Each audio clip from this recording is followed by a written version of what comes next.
All right, what's up, guys? VV back with another video. And in today's video, guys, we're going to be checking out OP-08's Kalgara. That's right, Kalgara. This is a new leader from over in OP-08. It is a mono yellow leader. And yeah, I'm kind of making my rounds through the OP-08 stuff. I've already done a video on King, Pudding, Marco, now Kalgara. The only two I have left are Red-Green Chopper, excuse me, and Green Carrot, which I'll probably be messing around with those at some point in the near future.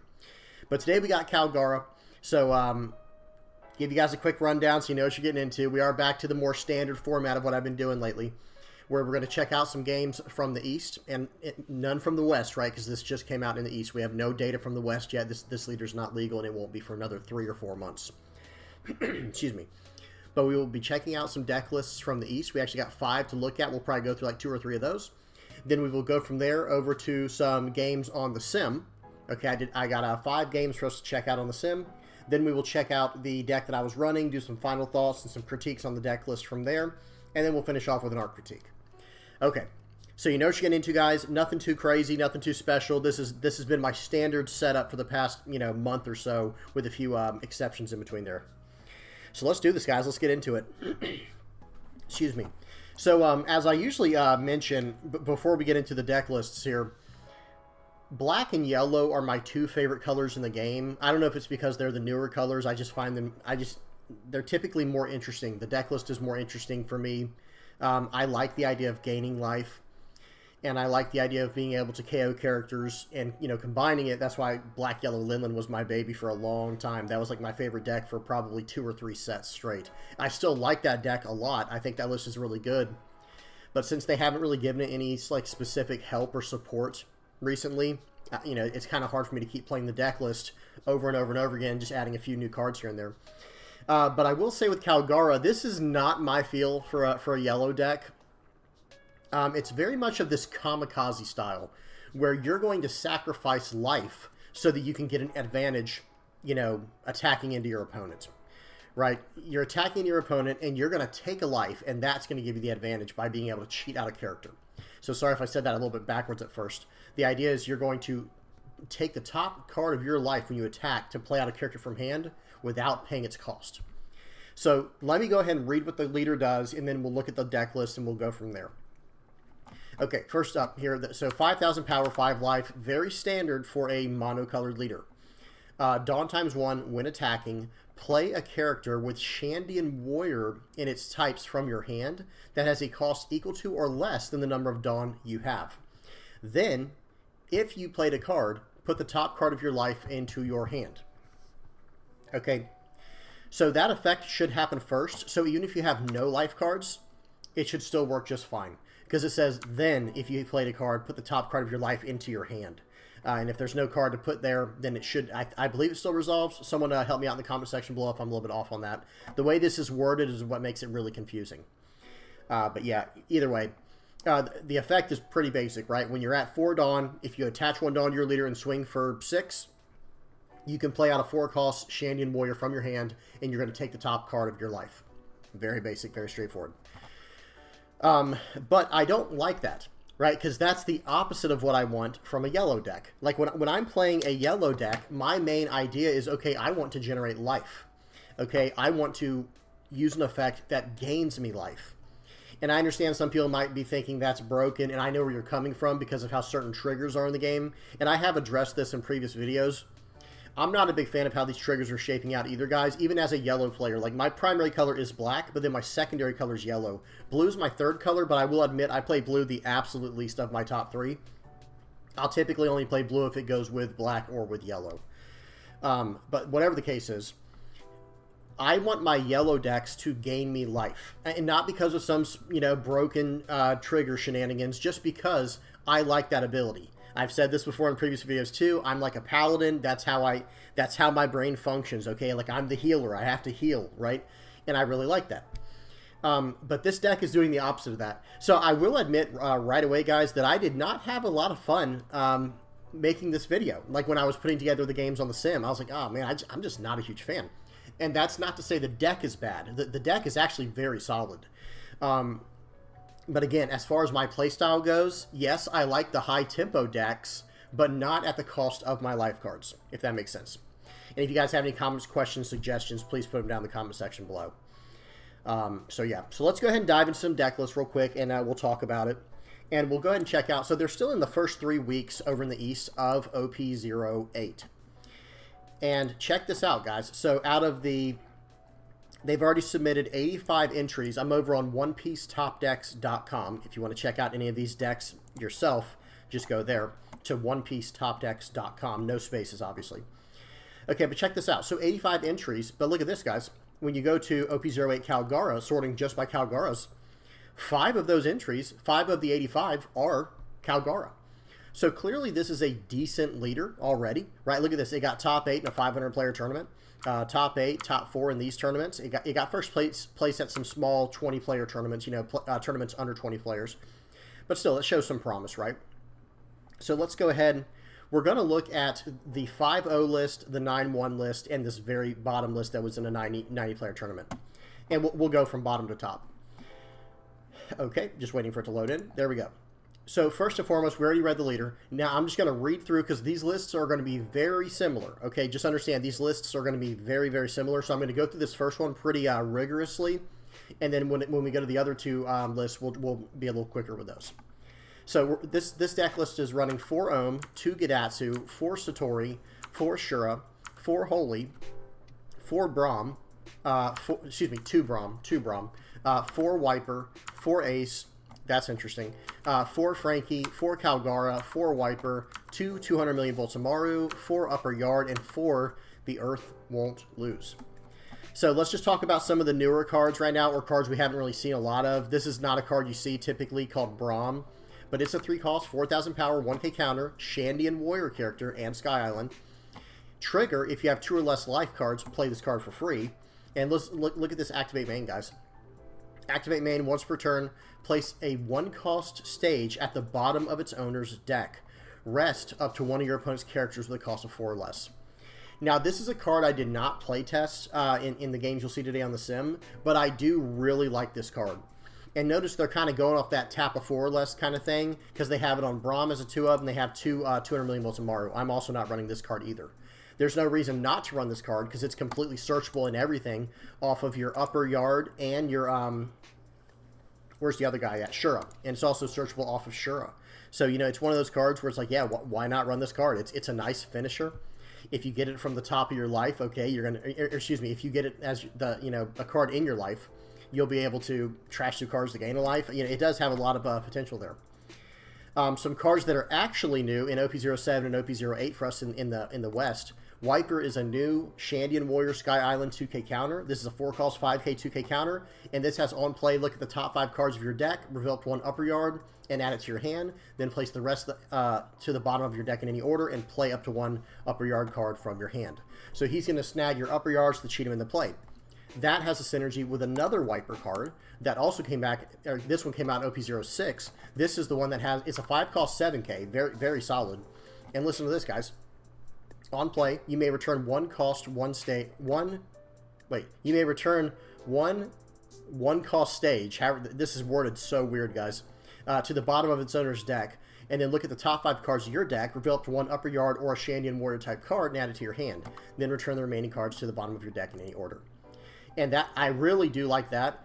Now, just note, where's the 3-cost card, Braum? This is a great target to search for that, right? And there's quite a few others as well. But the main target you're searching for is a 6-cost, 8,000 power vanilla character. This is Kalgara. He is a Sky Island Shandian Warrior type. He's also Jaya, but that's not really relevant yet. Okay, so this is the big card you're searching for, because remember what our leader effect does. We're going to, at 6 Dawn or more, whenever we have 6 Dawn on the field or more, we're going to attach 1 or more Dawn if we want, but we're going to attach at least 1 Dawn to our leader, and then smash in for 6. Excuse me. You're going to smash in for 6, and then we're going to be able to cheat into play this guy, Kalgara. Now, there is a card that I'm very surprised is not in this list, and it does say it's a 51-card deck list. And the card's name is, I think his name is Nolan. Hang on, guys. Let me like look at one of these other deck lists to see if it's in here. I'm just checking this 5-0 list. It's not, yeah, excuse me, it is in this one. Yeah, his name is Norland, excuse me. Mont Blanc Norland. I think it might be Noland. I don't know, whatever. This guy, on play, if your leader has the characteristic Warrior of Chandra, you see how this is all messed up. It's supposed to be Shandian Warriors. And you have a Kalgara character in play, add up to 1 card from the top of your deck to the top of your life. Guys, that card, excuse me, I feel like it should be in every single Kalgara list. And especially since this card should be in every single Kalgara list. Because if you drop down on a 6 Dawn turn, and notice, well, excuse me, I moved off the screen. We'll come back to it in a minute. That Nolan card is a 5-cost card. So if you're going second, which by the way, I do think you kind of want to go second with this deck, but it also doesn't hurt to go first. You guys tell me what y'all think in the comment section below. But the even curve in this deck is absolutely disgusting. It's turn 1 Shura, draw a card for the turn, right? And then turn 1 Shura. Turn 2 Ohm, potentially into Holly, into turn 3, you ready for this? Attach 1 Dawn to your leader to swing for 6, cheating out Kalgara, drawing a card from your life, and then playing out Noland, the card we just looked at, the 5-cost, it's a 5-cost 6K with a 1K counter, to gain that life back. That's in 1 turn, you'll play out the 6-cost and the 5-cost because of the leader effect. That's just really, really strong. Now, I do understand this deck list running Ace. It makes sense. I get it. You know, the card is strong. You're taking your own life. So, no, you know, they can't even starve you, right? No deck can starve Kalgara because Kalgara has a way to take its own life with just attacking with a leader, right? Just incredible. So as you're going down in life, and remember, this is a 5-life leader, so that's actually very relevant. As you get down to 2 life, now you can cheat out your Portgas D-Ace, and you're just smashing in there. Now, this is not searchable or playable in the deck by any kind of special effect or anything, but this is just a strong 5-cost 7K rusher when you have 2 or less life. Very, very solid. A very important event to talk about. This is basically this deck's version of Guard Point. And then El Thor is kind of this deck's version of, what's it called, of Radbeam. This card here, check this out. 1 cost. First of all, let me say the trigger is just sensational. Draw 2, trash 1. We'll take it every time. That is such an amazing trigger. But the counter is if your leader has the Shandian Warrior type, which of course it does, your leader or up to one of your characters gains plus 3,000 power for this battle, and then play up to 1 upper yard card from your hand. So it's going to allow you to cheat out, excuse me, it's going to let you, you know, get a 3K counter, and then potentially cheat out an upper yard if you have that as well in your hand. So it's a nice little 2-for-1 for you, and it's a 3,000 power 1-cost counter, which is massive for getting out of all the 7K attacks that people swing your way with, or swing at you, you know, with. Gadatsu, this is self-explanatory, very solid card. Ohm, Holy, Shura, we already know about all this. We talked about Wipe, we talked about Kalgara. Frankie we'll talk about in just a second. Real quick, let me talk about Satori. Guys, don't forget, this is a Sky Island searchable card. Okay, so your Shuras are going to easily be able to snag this card, and I believe so is Upper Yard. Yeah, just up to 1 Sky Island type of card. So unless that's a faulty translation, you can get Satori with it as well. I believe you can. I can't remember from the games or not, but I'm pretty sure you can. But hey, and then also, guys, look at this. Trigger, play this card, right? Trash a card, play this card. We'll take it. Frankie is like, I would almost consider this the Satori 2.0. Because this is a 4-cost 5K, so it's already cheaper to play than Satori if you have to play it from hand for whatever reason. But it's a 2K counter as well, and it has trigger, just straight up draw a card. So instead of trashing a card to play this card, you're going to draw a card, and then if you have 1 or less life, you're also going to play the card. So it's just really, really strong, guys. And this is another reason why I think you should be running the Nolan card to get more chances of getting Frankie in your life to get that additional value. So yeah, really good stuff there. So pretty solid deck list, and these lists are all going to be very similar, and they're all very straightforward. This is a tempo, it's borderline aggro, but it's more of a tempo mid-range deck type of deck list where you're just going to play it on curve. Like I said, if you go second, which is ideal, you're going to go, excuse me, turn 1 Shura, turn 2 Ohm into Holy, into turn 3 either Gadatsu, or if you have Kalgara in hand, cheat this into play, and also play hardcast your 5-cost Noland. Okay, but this list isn't running Nolan, which I think that is a mistake personally. That's just me. I would 100% play Nolan over this card. That's for sure. In fact, if I were to make any adjustments to this list right as it is, I'd remove 2 Braum, 2 200 million volts of Maru, and I'd put in 4 of that Nolan card.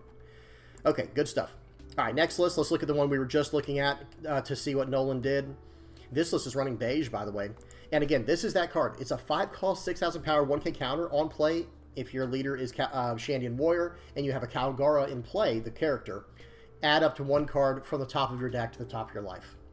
This is the perfect 6 Dawn play in the deck where you attack for 6, you draw a card from your life, remember, and cheat out your 6 cost 8K vanilla card, and then you follow up with this card to get your life right back, and now you have a 5 cost 6K and a 6 cost 8K. It's pretty good, guys. It's really not bad.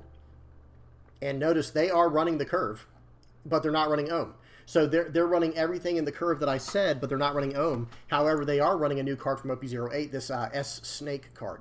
This is a 5 cost, 6,000 power, 1K counter, incredible artwork. Have to mention that again. That might be in my next video when we do the art critique, but it's not in today's. I've been trying to go in order, if y'all haven't noticed. I tried to go 01, 02, 3, 4, 5, 6. I think today we're on 6 or 7. Whenever I go over 8, this will probably be the card we pick for that art critique. Just incredible. Anyway, the effect is on play. Up to one of your opponent's characters with a cost of 6 or less, other than Monkey D. Luffy, cannot attack until the end of your opponent's next turn. Okay, and then trigger, activate this card's on-play effect. So you don't get the character on trigger, but you at least get to shut something down. Up to one of your opponent's characters with a cost of 6 or less cannot attack until the end of your opponent's next turn. So, very solid. It's a 5 cost 6K with a 1K counter. It's a little bit different. It doesn't have a lot of synergy in this list, but then again, neither does Beige and neither does Ace. They're just playing very, very strong, effective yellow cards.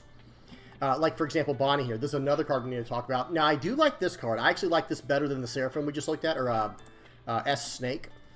This is a 3 cost, 4,000 power, 1K counter, which is already not horrible. But it has trigger, draw 2, trash 1. Okay, automatically good. Right there. Automatically with the trigger, it's already good enough with that stat line. But then it also has this effect, guys. Dawn times 1 on your turn, once per turn. When your opponent loses life, draw 2, trash 1. So you just leave this on the board with a Dawn attached to it, and you just start swinging at your opponent, and one of those attacks is bound to get through, guys. I think you guys will see the board state that this deck can establish. However, this deck is giving up some power for utility, because this should technically be Ohm, right? This should be like your 4 cost play with Ohm, and then this should be your dog. This should be your Holy. So I'm not a huge fan of that, but I also understand it. I think it's interesting. The Gimbo is just a good searchable card. That's Sky Island and Shandian Warrior, so you're going to be able to cheat it out with your Kalgara on turn 2. No matter what, on turn 2, you will be able to cheat out Gimbo if you need to. And that is getting you closer and closer to being able to cheat out Ace to swing for 7 for 5. Because that is a very strong play, guys. When you go, think about it like this. If you're at 3 life, okay, let's say you're at 3 life and you're about to be on your 6th Dawn turn. You attach 1 to your leader, you smash in, cheating out your Kalgara. Then you just play the Ace. And remember, when you smash in and cheat out your Kalgara, you're going to go down to that next life to go down to 2 in my example. And then you're going to be able to play out the Ace with Rush. So that is very solid. Later in the game, you're going to be able to gain life with a card like this with the Ace. Again, this card doesn't really go in what we're trying to do, but that doesn't mean it's bad either, right? This is still just an incredibly solid card by itself. You know, it's a little off theme, but at the same time, this is kind of the new boss card for yellow. Every color has a boss card currently, in my opinion. But yellow had a bunch of them that are all just kind of weird, so you have to kind of pick and choose. For example, if you're running a Big Mom Pirates deck, then your boss card is obviously Tinlin. But if you're running yellow and it's not a Big Mom Pirates deck where you can't run Linlin for her effect, well then this card is now the most logical decision. Or maybe Yamato, potentially Katakuri, but more specifically Ace. Because Ace is a 10 cost, 10K, gain a life, start swinging. Green has Doffy. Black has Gecko Moria. Purple has a bunch of different Kaidos. What did I leave out? Blue has a bunch of different Kaidos. So what was that? Red has Newgate, and soon they're going to have Silver's D. Rayleigh.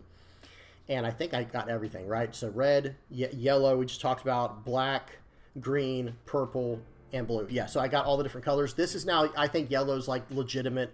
This is their legit boss character now. Like across all of the different types, this one is just perfectly good where it is, where you don't have to worry about hitting anything in particular. Really solid.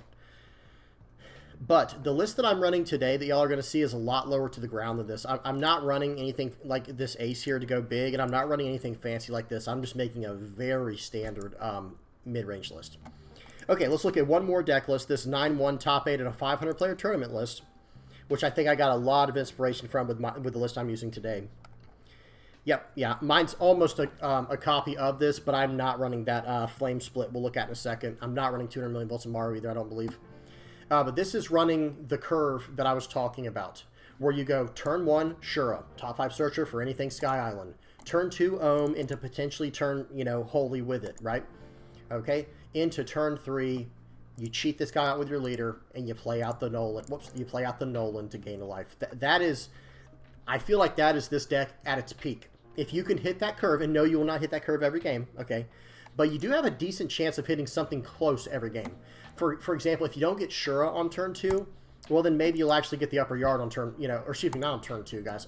If you don't have, like, turn 1 Shura, well, you might potentially have turn 1 upper yard. If you don't have turn 2 Ohm, well, maybe you will at least be able to drop down the Holy, right? I mean, at least you have something to play on that turn 2. And then turn 3, if you didn't get the perfect, Kalgara curve, or if you had to go first, well, you still have your, actually, I'm running Gadatsu over some of these, and I'll talk about that in a minute. But you can still play out your Wiper and get some advantage that way. So notice this deck is very low to the ground. The highest cost card is actually the 6 cost vanilla. That's it. And I like that, and I do think that is the way to go with this deck. You guys tell me what y'all think in the comment section below. If you disagree, that's fine. Let's just keep it respectful. I'm totally okay with it. But this deck is running some L-Thors, so it's got some strong defense. This is a 1-cost 4K if your opponent has 2 or less life. So it's the opposite of Rad Beam. Rad Beam, you have to have 2 or less life. For L-Thor, your opponent has to have 2 or less life. And it has trigger KO up to one of your opponent's characters with a cost equal to or less than their life. So a nice little Gadatsu on the trigger if you get that. Okay, the Earth Won't Lose, we already talked about, 3K counter. I am not running the 200, I don't believe I'm running 200 million volts of Maru. And then Flame Split. This card is good. It's a main or a counter that can rest a character that costs 4 or less. And then also it is a plus 1,000 power for the turn.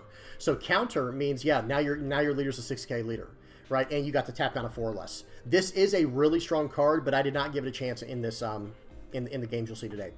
Trigger, rest up to one of your opponent's characters with a cost 4 or less. Very solid. Okay, very defensive trigger. But one thing I didn't like about this deck, like one of the only things I didn't like, is they're running like 10 events. And I think that's the most I'd ever run is 10 events, but it is still running the 4 stages as well, so that, starts feeling a little bit bricky, even if some of these are defensive. Okay, everything else we've already looked at, very solid, very straightforward design. Hopefully you guys are seeing what's going on here with, with this leader. And if you have any questions, as always, as usual, please leave them in the comment section below. Okay, that's enough of this. Let's go ahead and hop into the games, and we can talk about some stuff here. Okay, right here. First game is going to be against Lucci. Let me go ahead and move my face over, all that good stuff. Give me just a second to get set up, guys. Volume is off. Speed is on 2x. And we're good to go. Okay, so first game here. All right, there it goes with that bottom thing messing up on me. Look at that. It just doesn't ever go away. Like I said, I think the laser's getting old on my mouse or something. Okay, anyway, so I passed turn. I have no turn 1. Okay, we already have to pause here. So I had no turn 1 play with Shura. Is that his name? Shura. Yeah, I had no Shura on turn 1 or the stage. That felt horrible. But, with Lucci going first, he attacks into me on his 3-Dawn turn, and I get a Satori trigger from the top. I have 2 Kalgaras in hand, so I'm going to go ahead and trash one of them. That's a little risky. We'll talk about later, but that's what's going on. Okay, let's keep going. So right here, I top decked the Ohm. That was very nice. I should have swung 5 with the Satori first. That was a sequencing issue. Okay, I don't see anything with Ohm, but I have the Holy in hand. And you guys see, this deck can fill up the board very quickly between triggers. And watch this next turn, guys. I have the perfect curve. The only thing that could have made this curve any better was getting Shura. That's it. Nothing else. And he played out a Sabo, which seems good, but at the same time, that is a very defensive play. I'm just going to swing all 5s here because I already have a play that I have to do. I'm going to go 5, going to go 5, going to go 5, and I think I go 6. I have to go 6 with my leader. I'll swing it into the Sabo, so he has to give me a card, cheat out Kalgara, draw that card from life, play out the Nolan, and here we go. I just gained my life back, and my board is full, guys. My board is completely full. And guess what? I'm going to defend out what I can. I can't really defend out of that. There's no reason to. Let's see what he does here. Oh, swing for 6. Right here? No, 2K counter. Sorry, buddy. You're not going to get to clear out my whole board very easily like that. Now, he is going to be able to Lucci to get rid of my Kalgara, which that stinks, but it is what it is. I'm still going to be aggressive here. So I'm always going to swing into your characters that are sideways and get every card out of your hand. Play out the Wiper. I can't do his effect, unfortunately. He 2K counters out of that. We're gonna, hey, I'm going to go 6 into it every time. You're going to give me every card from your hand, I promise. Now, unfortunately, I could not get Datsu, his Rob Lucci. That would have just been the icing on the cake there. But again, my board is completely full. I have 3 life, so he can't threaten lethal. And I have a 2K counter and a 1K counter in hand. So whatever he chooses to go into, he better choose correctly. You know, he needs to, you know, and this is his 9 Dawn turn. So if he's trying to do something, if he is trying to do something like, okay, 2K counter out of the 6K attack, and now are you going to swing 5 or 6? Okay, 7. Okay, sure, you can have that card. Plays out Jack. He's going to take out one of my guys there. But guys, it's, you know, it's, now I'm starting to, you know, if this card goes, it's like, okay, maybe I actually should go for game here, but instead I go for the Jack. I think that's probably the better play. Just give me all your cards, man. Give me every single card. I'm going to play out double Kalgara here. What does he do? Like, what is your play in this situation? He swings 5 in there. I have 1 card left. There it goes. And I guess he's going to try to play out, what's his name? Rob Lucci. Or not Rob, I meant to say Gecko Moria. But no, instead he plays out the Spandine. He's going to play out, he's trying to search for cards. I don't know what he's got going on. But he's able to minus, what is that? Got to put -4, -4. But how are you going to, exactly, he just quits. How are you about to get out of 2 9K attacks just to start my turn off with? And I'll still have 8 Dawn to attach across 2 bodies. So it would be 4 9s this turn is what I'd probably swing with. Or 9, and then once the attack goes through, everything else on the other Kalgara. GG. Very good stuff here. Like I said, the deck is very solid. I just don't like it. It's just not my play style, guys. I have no other way to explain it. So now we got Red Purple Law. Oh, let me put on 2x speed, of course. All right. Stop it. Stop it. There we go. Okay, I did not get a good curve at all either. No Shura, no stage. This, you know, and that happens, guys. You know, you're not going to get the most consistent start every game. Okay, but right here, I do get an Ohm, and that was very nice. So I'm going to swing 5 first, so that way I can, you know, so my opponent doesn't know what's going on. Make them think. Swing 6, he takes it, play out Ohm. I already have 2 holies in hand. I whiffed the search, obviously. There's only 1 other holy left in my deck, or my life. So he's going to go ahead and bottom deck my Ohm. Seems good for him. Yep, bottom deck that. Let's see what he does. Let's see what card he cheats out here. If he was able to cheat out a Shashi and Penguin, it would just be insane. Okay, he only has that. He only has Trafalgar Law. But if he had done Shashi and Penguin, he would have went up to 7 Dawn. That would he'd have been beating me in Dawn at that point. From the Eustace Kid and the Pudding's effect. Very, very cool. Okay, I counter out of what I can here because this is an aggressive deck. I have to be careful. Okay, so right here I am going to play out Upper Yard, do some searching here. It feels bad after trashing that holy and seeing the Ohm in that search, but it's like, okay, it's fine. We got to do something here. And it's at this point where I really need Kalgara, and I don't have it. I just don't have Kalgara. Okay, so I cheat out the Wiper there to put that card back. I do a 2K counter search from that effect. That Wiper in stage synergy is really nice. I pop the Gordon with my Gidatsu. He's going to be able to block one of these for free, but whatever. I have to still try to go for it. Okay, and he's at 1 life. I have a hand full of cards right now. Unfortunately, I couldn't leave 1 Dawn open, but those are all 2K counters except the Noland. The Norland or Nolan, whatever his name is, he is a 1K counter. So I have 2, 4, 6, 8K counter in hand. I'm not just going to give him anything for free. He has to remove it. Because I have the initiative right now, right? Like, my opponent is on the back foot. I'm aggressive here. I'm, you know, trying to run my opponent over here. Excuse me. Okay, that's a card I didn't want to see, but then he goes for face, and all of a sudden I felt a little bit of relief. I was like, dude, you should not have done that. Like, in my head, he should have ate up my characters there and just gone for, like, you know, board control. Okay, so right here, I have to attach 1 to every character minimum so that he can't get any free blocks with his queen or his Eustace Kid. So I'm going to swing 6 at face and say, go ahead and give me a 2K counter or give me one of these blockers. Okay, let's see what he does. Gives me a 2K counter. Okay. 6 more. Again, I mean, you guys see what's about to happen here. It's just 6s all day. All right. Now, right here, he did give me another 2K counter. So I'm like, oh gosh. So I play out the, so I grab a 2K counter with the Shura search. And I did have Kalgara in there. I could have, like, lost life and gained life with Nolan if I needed to. But, I don't know. Or maybe I couldn't have, actually. I might have been too low down on Dawn. Okay, so smash in there, smash in there. I have to leave 1 Dawn active for my, my event. The Earth won't lose. I have 1 life. He only has 6 Dawn, so I'm going to give, you know, just the easy counter there with the Earth will not lose. And now he has to decide how he's going to win this game. Because he knows if he tried to go all in there, it's very dangerous if he doesn't have enough. Okay. Now, he did have he must have drawn that from the queen. But why would you not use the kid killer right here? I'm so confused. Yeah, right here. So maybe he has another one in hand. I don't remember this game, guys. I'm sorry. Swing 6 into 2. Sure, you can have it. Okay, and now he's going to remove the Shura, rather, and play out the Zora. What? Guys, what? I would have played the Kid Killer there to try and mess up the board or something. I don't know, guys. Well, I don't have any other choice here. We're gonna start. Well, I guess I did. I was gonna say I thought I was gonna go for game there. I actually thought I was gonna try to go for game, but now I see he's trying to give me characters. Okay, well let's just go 8 more into here, not using leader effect. Let's go 10 into life. No reason to not take that. And your turn. I'm threatening 1 cost event. I don't have one, but it's going to make him play differently, right? Potentially. Okay, 2K, 1K. 7, 2K, 1K. Actually, I might take this one to bait him into attacking me, because I can get. I should have taken that, to be honest, because even if he was able to. Okay, yeah, you can have that card. If I counter that, I was going to say it would blow my mind if I countered out of that. So now what does he do? Return 3. And play out Sanji, a blocker. That's not going to be enough, though. All I have to do is calculate. He has 2 cards in hand, so 9,000 power is the most he can get out. Like, he can't even get out of 9,000. 8,000 power is the most he can get out of. So it's like, okay, swing 11. I'm just going to swing 11 and 12. Okay, just because that was all I could do that turn. Okay. But realistically, I could have just swung 9, and it was game. Okay. Next up. Doflamingo. This is a leader. So I think I mentioned earlier in this video that I don't really care too much for blue, unless it's like a complementary color of like my 2 favorite colors, black or yellow. But I will say this: I do want to play this deck because this deck plays out the way that I feel like any strong mid-range deck should play out. Did I 2x speed it, guys? Let me see something. I did. Okay.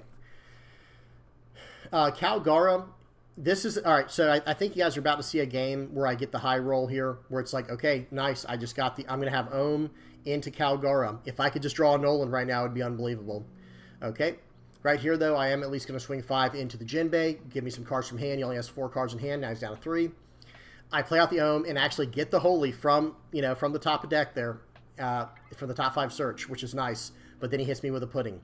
I had a feeling it was coming. It's one of those things where it's like I couldn't really... I mean, I could have technically played around it, but I was actually taking life aggressively there to try and draw into my Noland. Okay, that's fine. He's going to swing 6 into here. I'm very tempted to take this because I do want to draw a little bit of cards now. Okay, and I'd like for him to extend more. Okay, so here we go. I think my best play in this situation is actually the Ohm. I don't remember what I do here. Okay, of course, I'm going to swing 5 into this Edward Weevil. Okay, now let's see what we do. I think I might try to make a tempo play here. Is that what I'm kind of posturing? I think I might go Ohm plus Wiper this turn. I'm not exactly sure. Again, I don't really remember all these games. Yeah, and I do that. Okay, very nice. And it pays off because I get a Holy from my from the top of deck there. And I see the other 2 Holies in my deck, so I know I know where all the Holies are, right? There's 2 are on the board, one's on my hand, one's on the bottom of my deck. So I'm going to go 5 into this guy. I should have technically done that first. Oh, excuse me. It's his turn. What am I talking about? So he swung 5 into my guy. I give him a counter. He swings 5 more into it. I'm going to counter Gravity Blade Raging Tiger. It's a good card, guys. Okay, so this Ohm in my hand is just a 4-cost. It's actually kind of a 4-cost 6K vanilla because I'm down to 2 life. So that's actually... That's why Ohm is so good. Ohm is still just a good card. I knew I wasn't going to get anything with that Ohm search, but I still need to put something on the board for pressure. So I'm going to swing 8. Then I'm going to swing 7. I kind of did it backwards. Should have done 1 and 3 for the Dawn. Oh, well.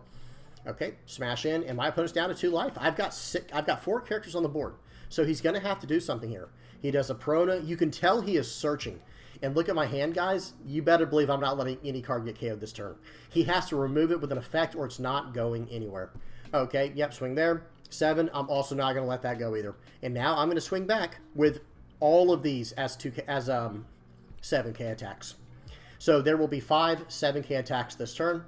How is he going to counter out of this? You know, the answer is he's basically not.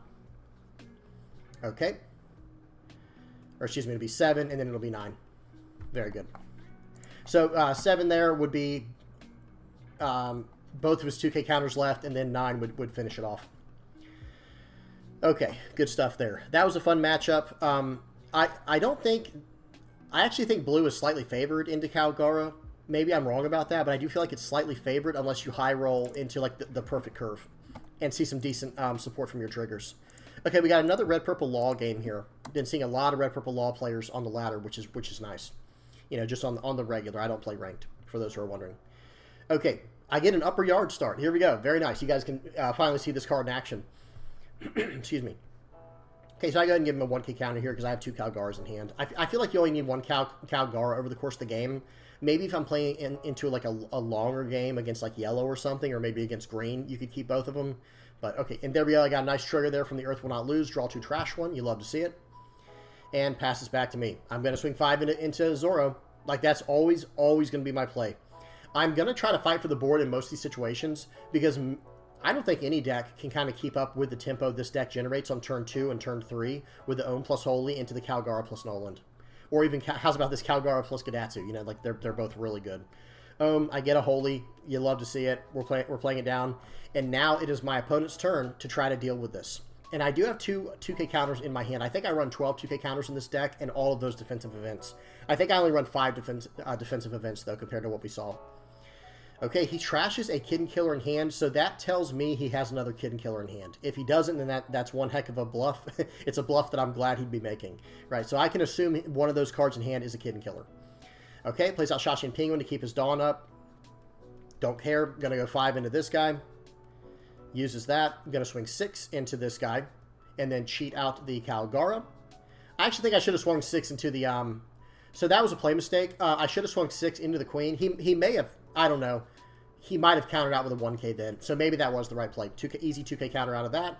Plays out Useless Kid. Return 3. Doesn't have anything in bottom deck because nothing's low enough. Swings in for 6. 2K counter. Now when I untap, I will have enough for El Thor. Playing out Kalgara would be kind of weird here. I don't think I need that. Okay, so right here, I do an upper yard. I'm like, what do I need? I go ahead and grab the Gadatsu because I really want to get rid of that Black Maria. I don't want him generating too much advantage from that card. Black Maria is a good card, but it's also a very vulnerable card, right? 3 cost, 2,000 power. There are so many easy answers to that.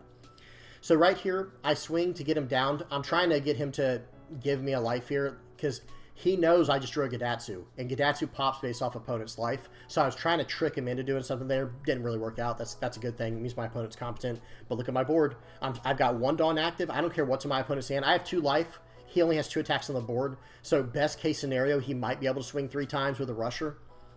Okay, 1K counter out of that because he swung 8 and a 5. He's going to bottom deck Gadatsu. There's that Kitten Killer. We had a feeling he had that, and I'm going to protect this card, guys. You better believe I'm going to protect this card. Okay, so right here I'm going to El Thor. I'm doing the math right now. That's what's taking me a second. I'm doing the math because it's like, wait a minute. If you try to swing into my guy with one of your blockers, you just lose the game. So I kind of have him in a checkmate situation here. And he's going to do it. He has to commit at this point. Yeah, 9 into 5. Okay, sure. Now okay, pause. Find lethal, guys. Find lethal. My opponent has two cards, you know, in his hand.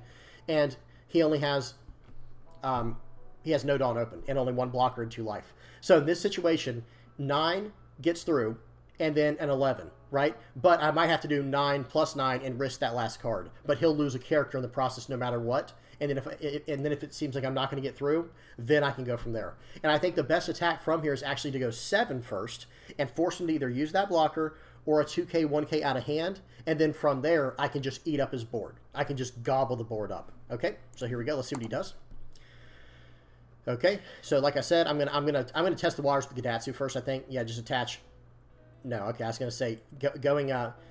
Am I just going to go all 8s? Okay, so I might just choose to go all 8s because that's another option here. Or excuse me, I'm going to go an 8 and then 2 9s. That's what it is. Yes, there is a possibility he can counter out of this, but it's going to cost him this turn to do it, where it's like, okay, and then right here. And I'm feeling like, okay, if he counters out, which he does, then like I said, I should have gone for the board there. I still feel like I should have gone for the board there, but we're fine. He has to get through all of these attacks. I've got 4K in hand. Okay, I can't get out of that one, but then I got a 2K counter. So right here, it really depends on what he has in his hand. Return that. He's going to go 10 at face, and I've got exactly 11. GG. I still think I should have went into board. I still think like it should have been 7. Okay, so my original play was just wrong. Okay, it should have been 7 at face, and then if he takes that, then I can go. You know the what would be left? It would be 10 and then 11, right? No, or 10 and 10. No, I can't do math. It'd be 9 and 10, excuse me. I don't know. That was a tricky one, but we still got there in the end. All right, last. You guys tell me what y'all think in the comment section below. If I'm, you know, in the comment section below, y'all tell me if I missed something there. But I really feel like going 7 first would force so much more. We might go back to that after this game, guys. We might go back to that game. Okay, so now we're going against Boa Hancock. We win against Doffy. We win against Boa. We win against 2 red purple laws and a Lucci. Pretty decent opponents here. The deck is good. Again, I can't stress that enough. I think this is a very solid deck list. Or, you know, deck in general, not just my list. But the actual deck is solid. But it's just... This was one of those... Okay, a lot of times... I'm just going to counter out of this. A lot of times when I'm playing... doing these games on the sim, I'm getting to play decks that are very strange and peculiar, so they have their own frustrations associated with them, right? Like losing when it's like, gosh, this just, I feel so underpowered. But with this list, it's not even that I was losing a lot, it was just a simple matter of like, oh, I don't want to play this, you know what I mean? So I played out a 4-cost 5k there, that's actually a 2k counter. I tried to look for an upper yard with his effect. I'm just trying to put something down for tempo, something I don't care about if I lose. Okay, so I should swing first. Yep, I'm just checking how I want to do things here. So I swing there, play out Kalgara. I'm actually, unfortunately, I'm not going to be able to play out the Noland here. I think I actually pop with Gadatsu. Yeah, I go ahead and pop this with Gadatsu here. Playing out the Noland would have been a little bit safer for sure. And watch this. This is, you know, this was a very frustrating turn. So he plays out Sengoku. And then I think he gets rid of my Kalgara. No, he gets rid of my Gadatsu. Okay, so it wasn't as bad as I thought. Okay, so in this situation, it's swing 6, play out Kalgara to go down a life, which is very risky. I'm down to 1 life. My opponent has 5 life. And remember, if they're running Gadatsu, or excuse me, if they're running Pudding, this is going to really, really hurt, right? Okay. Not the end of the world or anything, but it could really hurt. So Gravity Blade Raging Tiger to get both of my 6-cost cards off the board. Seems good, but I go ahead and I counter out of that with the 3K, and that's going to be their entire turn. This guy took a while. I think sometimes when you're playing against people on the sim, they forget to pass the turn.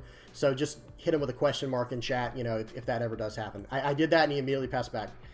Okay, so right here, now I can't gain life anymore. That's the issue. If Kalgara is not on the board, the character, you cannot gain life with Noland, I think. Someone correct me if I'm wrong on that, but I'm pretty sure that's how it works.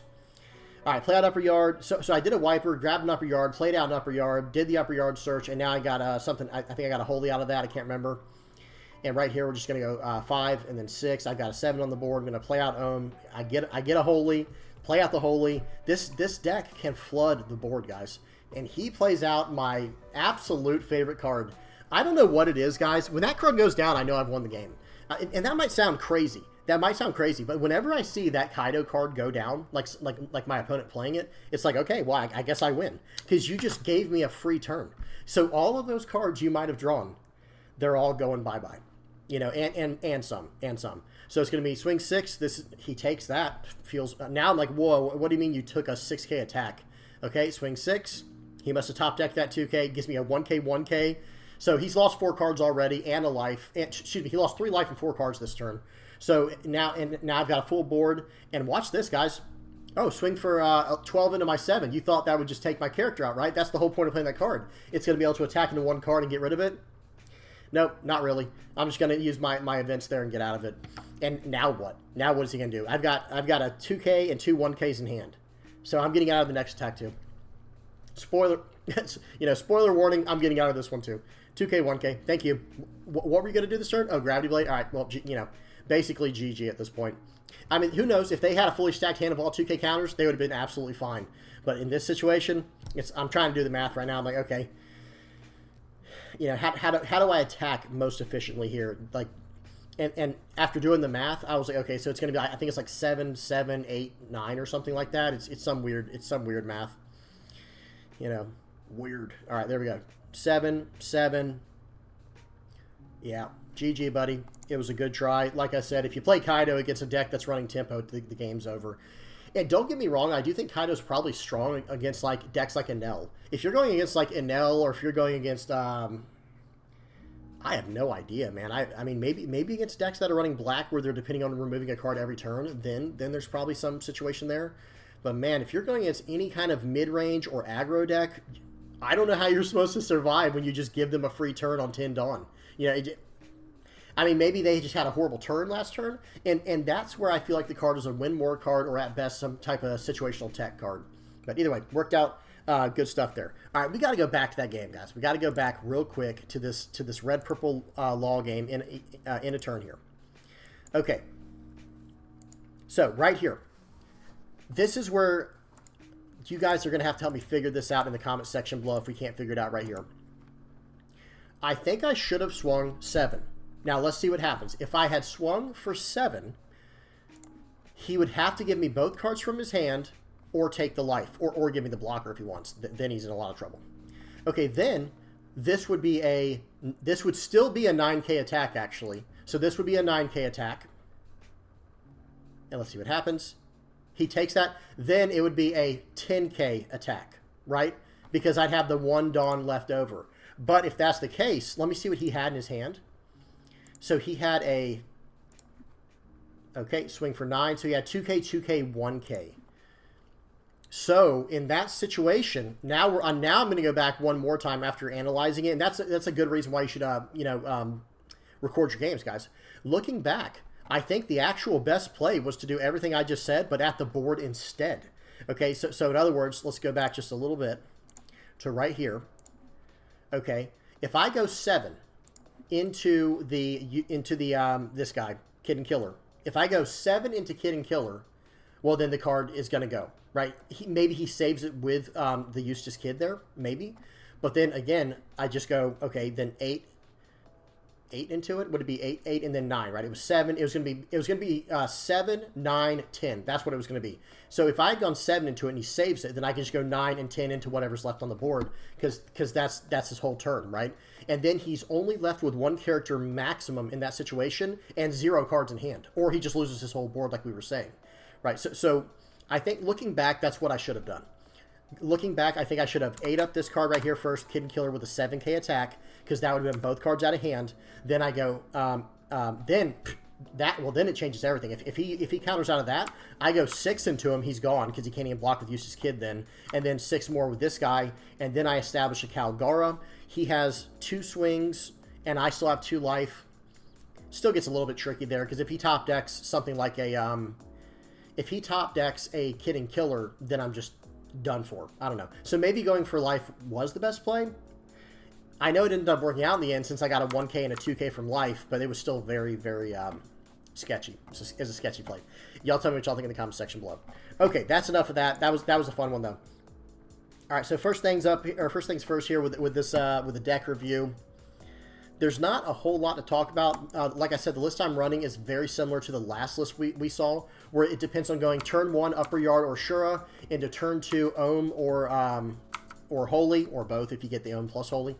And then turn 3, you're either going Gidatsu or Kalgara. That's basically your attack there. And if you are able to go Kalgara, then following that up with a Norlin. We have 2K Counter Wiper, 2K Satori, 2K Frankie. This is OP-08, of course, right? And we are running 1 brick in Wiper, and that's it, guys. Other than the literal events and stages, there's just 1 brick in this entire deck, and this is really just a strong... This is another strong turn 5 play, excuse me, 5 Dawn play. And I have to say, guys, that when you start losing momentum, I see why some decks were splashing in the aces, specifically the 5-cost ace, because that's a nice rush card you can just get in with real quick. And going forward, maybe that is something you can do with this deck. Maybe you go down 1 Wiper and go down 1 Norlin to go up 2 aces, or something like that. Maybe you can go down 2 Frankies to go up 2 aces, or 2 Frankies, the Wiper, and the Norlin to go up 4 aces, something along those lines. 6 of these event counters seemed good to me, but I could also understand running more. Because, man, these things are strong in this deck. Because you're threatening so much tempo at such a low cost, 6 and under. That's the cost of this deck, is 6 cost and lower. So you're able to keep 1 or 2 Dawn up at the end of every turn. So maybe going up to 4 Thors might be the way going forward. Maybe going down 1 Upper Yard, 1 up 1 L Thor. That could be something you could do with the deck. A lot of options there. I like having the 2K counters still as well, though, because early on in the game, I want to be able to save whatever character I turn sideways. And you might not be able to keep Dawn open early on in the game for your L Thors or your the Earth Won't Lose. So early on in the game, like I said, it's nice to have these 2K counters like Frankie, Satori, and where's the other one at? Wiper. And Wiper's not bad, especially if you can go, if you know, say you go second, so 2 Dawn turn, you play out upper yard. Well, you might be able to go like, you know, turn 2 Wiper, get another upper yard to replace the one you have, and do a nice search that way to just start digging through the deck. So yeah, that's pretty much all I have to say about this, guys. The other stuff you can look at is anything Sky Island. And L, I guess, is an option. That would be kind of, you know, that could be interesting. It's another rush card. This bird here looks for upper yards, so this is another decent card. I don't think it's great, but it's decent. 30 million volt Thunderbird and 200 million volts Amaru. These are both solid. This card is actually not great in this deck, in my opinion. I mean, you can always use this card. It's not like it's ever bad. It's just not great in this deck because you have no bricks, right? So there is no real bricks in this deck outside of your Wipers here. And, you know, that's another thing.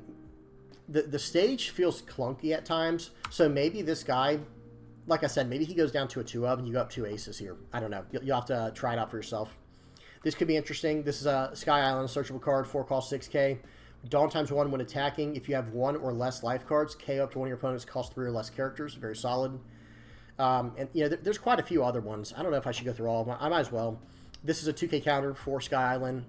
Nice 5 cost 7k Sky Island card. But remember, for this effect, guys, you can only cheat out a Shandian Warrior card. So in other words, you know, like, see, all these are Sky Island. Let me type in Shandian. Shan, will that do it? Well, it's got a, hang on, Shand. There we go. So these are your only options that you can cheat out in the entire game currently. More cards will come out in the future, but currently this is all you can cheat out. Of course, Kalgara being the biggest one, this is your best option. Wiper's nice because it's a 2k counter. It's Sky Island and it's Shandian Warrior. Same thing with this guy. He's Sky Island and he's Shandian Warrior. So these are both very, you know, searchable. And I think all of these are Sky Island. Yeah, they're all Sky Island, Shandian Warrior. All of these characters are. Now, you can't run Reject, right? Because that card's going to be banned in OP-07. Kamakiri. This is a 3 cost 4,000 power 1k counter. That's kind of like Braum. 3 cost 4,000 power 1k counter. Yeah, they're both 3 cost 4,000 power 1k counter. And they both can be played if you have 2 or less life cards. You know, just play it from the trigger. But then activate main once per turn, place a 1 cost stage at the bottom of its owner's deck, and KO a 2 or lower. Yeah, I think Braum is just slightly better. Yeah, KOing a 2 or less is better than nothing, but that's also a very small cost card. Right? Like, I'd rather be able to rest down a 4 or less blocker and just get it out of my way and swing through like that. This is just a nice 3 cost 5k vanilla. This card's actually solid. There is no good 4 cost option right now other than the 2k counter, and again, that's a 2k counter, so you don't really want to use that. But you know, it's also not, you know, it's not the worst thing in the world. But I would much rather go for like a 4 cost vanilla and keep this in my hand. But this, again, this is the big dog in this deck unless you choose to run the 10 cost ace, which is solid. But I don't know how much of those I would run. And it really depends. We have to see how the meta shapes up in OP-08. Because remember, guys, this, unfortunately, you can't play this in OP-07. This comes out in OP-08. And we'll have to see how the meta goes. If you're planning on going against a lot more red-purple law and, like, you know, the faster, more aggro decks, then I would build this as low to the ground as you can. And then maybe splash 1 or 2 of the 10 cost aces in here for late game if you need it. But really, you just want to keep up this like unrelenting pressure. You want to match their pressure and then just be able to out counter them when you need to with cards like this. What else? There is also, let me type in Sky one more time. There is that really interesting, where is that event at? Is it not? It might be Wano or something. Hang on. Let me type in event. It's a 1 cost event that we saw one deck run. This one. Yeah, it's Land of Wano. This was interesting because this is a 1 cost main / counter, so you can use this offensively or defensively, and then it can give up to one of your leader or characters plus 1,000 power for the turn. After this, if your opponent has 2 or less life, rest up to one of your opponent's 4 cost or lower characters, and then the triggers rest to 4 cost or lower character as well. So this one's actually decent. Especially for only being 1 cost, because you're paying 1 and you're getting the 1k counter you would be getting for attaching a Dawn, and then an additional effect. You could use this on offense or defense. So this card is actually very solid. It is not searchable in this list at all. So if you run it, I would try to do it as like a 1 or a 2 of. But it's pretty interesting, I'm not going to lie. Narakabura Arrow has always been a solid card, but again, this is also Land of Wano. If you have 2 or less life cards in your hand, you can give one of your opponent's leaders or characters minus 3,000 power for the turn. So this would be really strong against, you know, if Jewelry Bonnie ever gets really big, or if Jewelry Bonnie is big in your area, this card is just better for dealing with something like Zoro. Because Zoro will swing 9,000 3 times, right? Well, this says, no, now you're only going to swing for 6,000 the first, you know, this first time, and I can 2K counter out of that, and it'll be 6,000 for the rest of the time. And if you have 2 of these, you can just totally shut that card down for the turn. I'm not saying you should base your whole strategy around that, but I'm saying, like, if there ever ends up being, like, if Rebecca ever makes a resurgence with, like, with Luffy, the, what's his name, the 7-cost, you know, untapped Luffy or whatever it is, the double strike Luffy, this can, like, turn him down for both attacks. So this card does have its benefits. However, this is just a straight-up 1-cost 3K. No stipulation, because Narakabura Arrow, you have to have 2 or less cards in your life area. So there are some stipulations there. Soul Pocus could be interesting. Some other cards to consider is just anything with Rush. That's always going to be... Now, for some reason, it's not showing Ace. Let me type in Portgas the Ace. This character only has Rush if you have 2 or less life cards after gaining the life from the effect. So, yeah, this card... So, Ace, both of the Aces are worth considering for sure. And then so are these two. I'm not going to lie. Katakuri, not as much, because you're probably... Well, I don't know. You're losing a life every turn.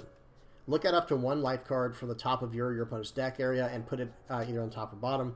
Then if you have less life cards than your opponent, the character gains Rush.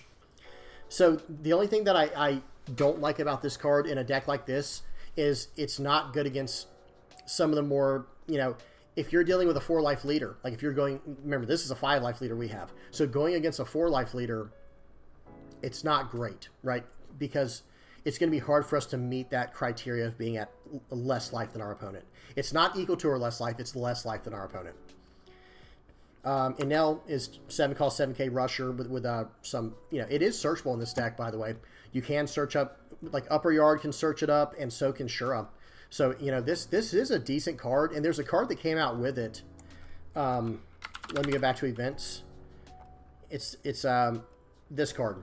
4-cost. I think it's called Did Someone Say Kami is the name of it. And it's a main up to 1 cost 7 or less NL from your hand. Excuse me. It should say play up to 1 cost 7 or less NL from your hand or trash. And then trash the top card of your life cards so your life total becomes 1. So if you're already at 1 life, this card is just free. Or if you have 0 life or 1 life, you don't lose any life because you're already down there. And it's a 4-cost way of getting your NL back from the trash and playing it out, or just playing it from your hand. And the trigger, again, guys, that trigger is so nice. Draw 2, trash 1, just like this one. Draw 2, trash 1. And it's Sky Island searchable. So I think going forward, if I were to ever make any revisions, I would like to try out the NL card. Let me just bring NL up real quick. Like I would like to try this card out, to be completely honest, because I think there's potential there. Because most people will not attack into NL based on principle. Like, okay, this is a waste of one of my attacks. Now, don't get me wrong, we would just let it go. And until they realize that, hey, you're still swinging into a 7K body, and is he really going anywhere? Because like we said, we're just going to bring this back and just get it back that way, right? And just cheat this card out that way.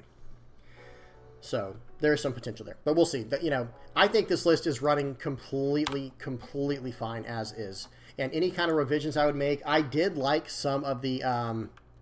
can I do 08? Will it bring up just 08 cards?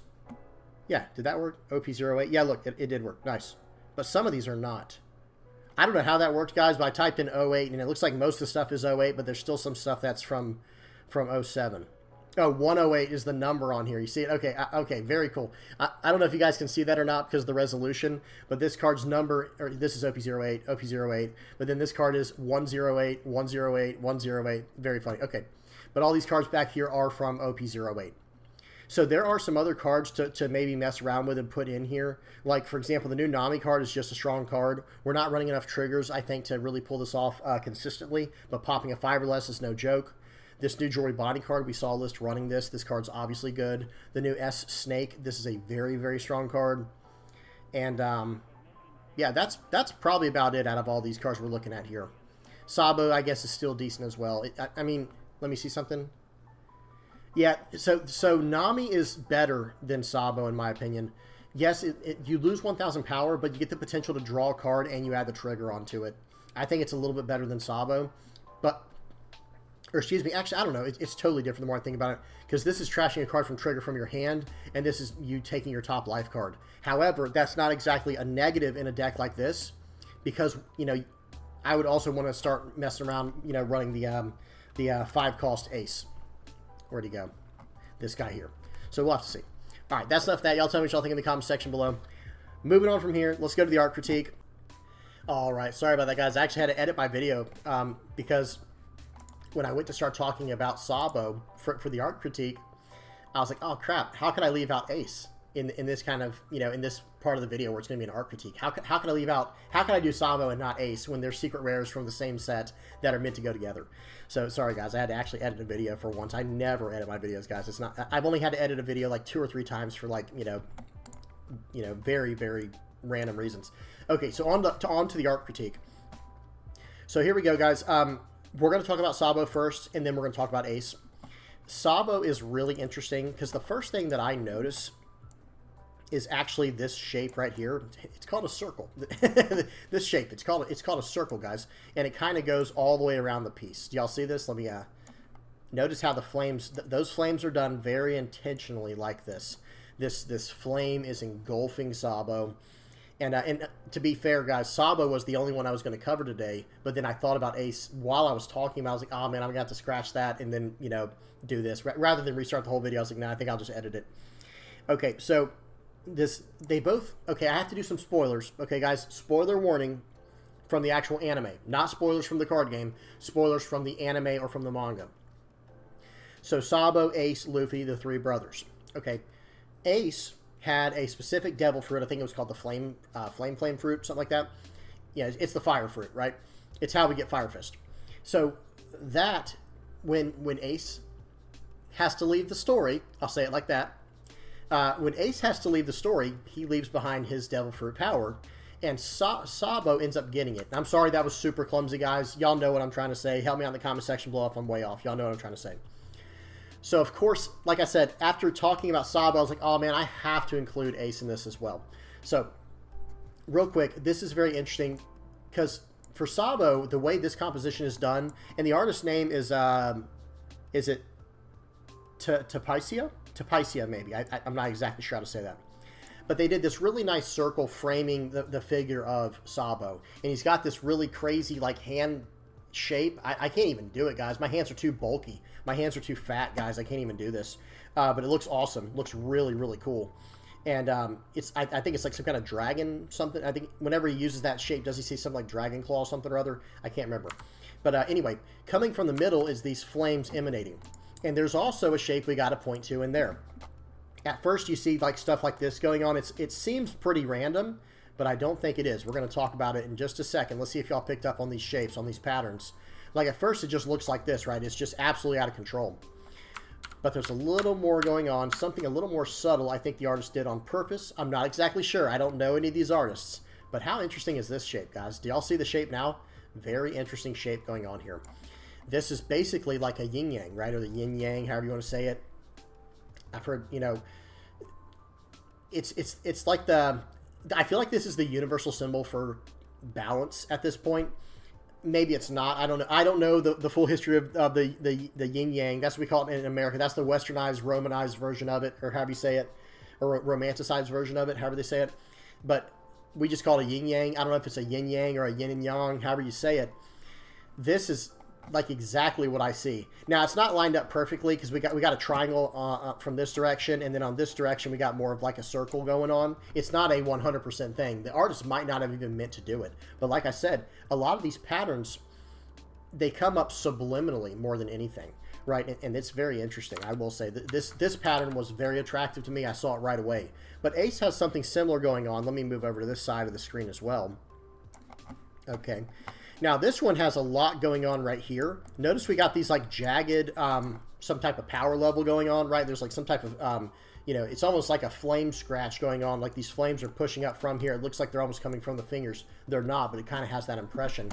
But then we have a circle from here as well. Let me see if I can do this. Might have to mess around with it for a second. But it's kind of, yeah, here we go. And if I make this, yeah, I can rotate it ever so slightly. We'll make it 3D as well. There's kind of this thing going on, right? Let me rotate it a little more. and then I could squish it in a little bit. I don't know. It's kind of hard to control with this program, guys. This isn't Photoshop. This is just Paint 3D. But hopefully you guys see what I'm saying. There's like a halo type of effect here. I guess I can kind of draw it. It just won't be pretty. So let me get a better color too. Let me go with green, something really contrasty. So it kind of goes like this, goes off the page, comes back around to right here, and back down to here. So it kind of has like this effect here, this, you know, these engulfing flames. It's really cool. And these are not the same artist, by the way. This is someone named Ike. Not sure how to say that, or maybe it's Jack, and I just can't see the J. I think his name's Ike, whatever their name is, you know, something like that. These aren't the same artist, though. That's the interesting part. But it is really nice the way that they broke up the plane here for both characters. You know, with Sabo, he's pushing out into the viewer's face with his fist here. You know, and that's the foreground. The middle ground, of course, is Sabo, and the background. Sometimes it's kind of hard to make out the background on a lot of these pictures. Let me like just Control Z through everything so we can see the actual pictures themselves. There's just something blue back here.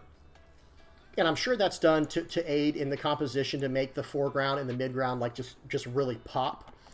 Because there's not a whole lot of room to fit stuff on a little card, right? The cards are like, what, 3.5 inches? So, you know, it's one of those things where it's kind of hard to fit it all in there. Same thing with Ace.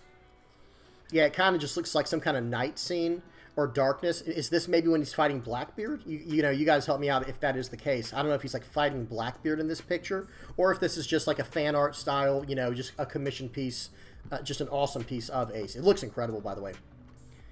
Looks really incredible. Big fan of both of these. Like I said, the compositions are interesting because this one, like I said, I already talked enough about Sabo. Hopefully I made myself clear enough with like that whole yin-yang thing going on there. But with Ace, it's more about this shape right here, guys. At least that's the way that I see it. It's more like this shape here. We got circles. We got circle power going on up here. We got some just scratchiness entertaining us in the foreground. And actually, I should mention, this is one thing I do want to mention. Because of the way this poses, like at this angle where one fist is cocked back, his actual, you know, notice he is bowed as well. Like it's the video, excuse me, the actual card is split right down the middle at a diagonal, and then in the foreground is one hand reaching out at the viewer. Right, we have this shape here in the foreground reaching out at us, and then in the background here, we have this fist, you know, generating some type of power, some type of effect in the background. Beautiful, beautiful compositions here. These are some of the better pieces out there, to be completely honest. Like especially the execution. These look so nice, guys. Really, really love. Look at this texturing on the pants, guys. So good, so good. The line work, experts. I mean, all of One Piece art is really good. And as someone who, you know, talks about art in this way, I have an appreciation for all forms of art. But man, it's nice when you see such high quality pieces like this.